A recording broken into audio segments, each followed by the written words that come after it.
રામ રામ ઘણી ખમ્મા તમામ ચાહક મિત્રોને દર્શક મિત્રોને મોજમાં હશો, બધાય મજામાં હશો।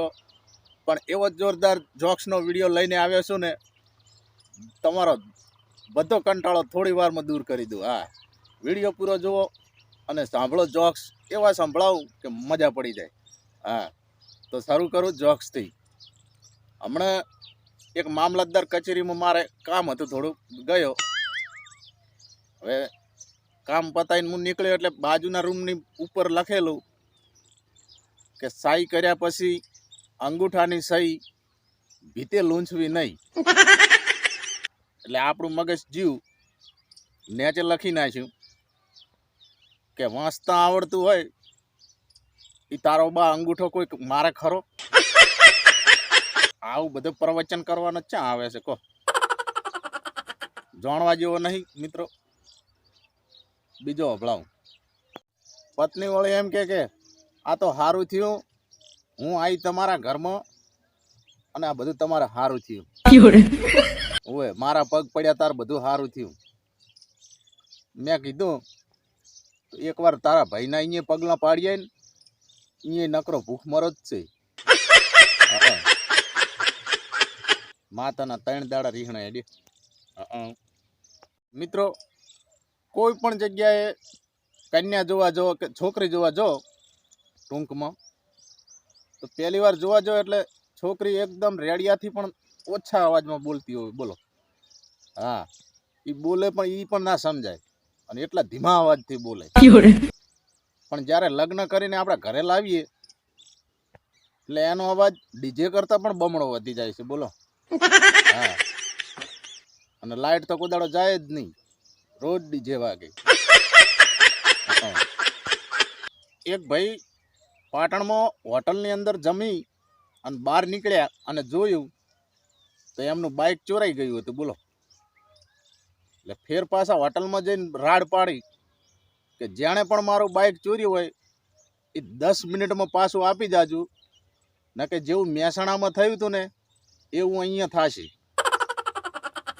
10 જ મિનિટની અંદર બાઇક પાછું આવી ગયું। બોલો, ભાઈ તો પછી ધીરે ધીરે બાઇકની જોડે ગયા, પણ એક ભાઈએ આવીને પૂછ્યું કે ભાઈ કહો તો ખરા કે મહેસાણાની અંદર શું થયું હતું? તો ભાઈ કે કાંઈ થયું નહોતું, મહેસાણાની અંદર પણ મારે ચાલીને જવું પડ્યું હતું। એક ભાઈને થોડીક શરીરની અંદર અશક્તિ દેખાડીને એવો અનુભવ થયો એટલે પોતે હોસ્પિટલની અંદર બતાવવા ગયા। ત્યાં ડૉક્ટરે એમને કીધું કે ભાઈ તમને કોઈ જૂની એવી બીમારી છે જે તમને ધીરે ધીરે ખાઈ રહી છે? દર્દી કે સાહેબ થોડું ધીરું બોલો, બહાર જ બેઠી છે। કેવો કંટાળ્યો છે બિચારો। પણ બિચારી અમુક નાદાન પત્નીઓને એટલી ખબર નથી હોતી કે એમના પતિદેવનો આત્મા રાતના 11 વાગ્યા પછી ઇન્સ્ટાગ્રામની અંદર સાચા પ્રેમની શોધખોળ કરતો હોય। બોલો, ભટક્યા જ કરે, થોડી વાર ઇન્સ્ટાગ્રામ, થોડી વાર ફેસબુકમાં। જાગૃત રહેવું મિત્રો। ઉનાળો ધમધોખાર ચાલુ છે, બહુ બફારો વળે છે ને ગરમી ખૂબ પડે છે। હા, કેટલી ડિગ્રી વટાવી જાય છે, પણ ઉનાળાની અંદર સતત પાણી પીધે રાખવું। હા, બાકી લોહી તો આપણી પત્નીઓ રોજ પીવે જ છે, પણ આપણે પાણી પીવામાં પાછા નહીં પડવાનું। હા,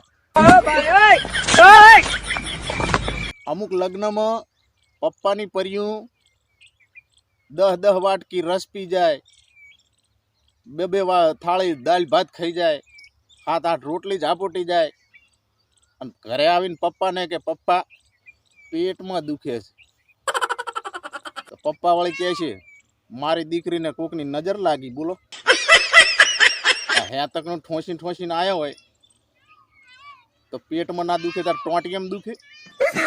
સાચું કહેજો। પરણેલા વ્યક્તિઓને જ્યારે ઘરની અંદર ક્યારેય પત્નીએ બોલવા ના દીધા હોય અને પછી જ્યારે જાહેરમાં એમને બોલવાનો મોકો આપીએ તો એ બોલે નહીં, એકલું બાફ્યા જ કરે। તો મિત્રો, આ નાનકડા જોક્સના વિડીયામાં જરૂર તમને મોજ આવી હશે। એવી આશા રાખું છું. અને નવા વિડીયો આવશે ભરપૂર જોક્સો સાથે, જોવાનું ભૂલતા નહીં. ચેનલ સબસ્ક્રાઈબ કરી લેજો એટલે નવા વિડીયોનું નોટિફિકેશન તમારા મોબાઈલની અંદર સૌપ્રથમ પહેલાં આવી જશે. અને સાથ સહકાર આપવા વિનંતી. મળીએ નવા વિડીયોમાં. ત્યાં સુધી પ્રોગ્રામ અહીંયા પૂરો કરીએ. જય માતાજી.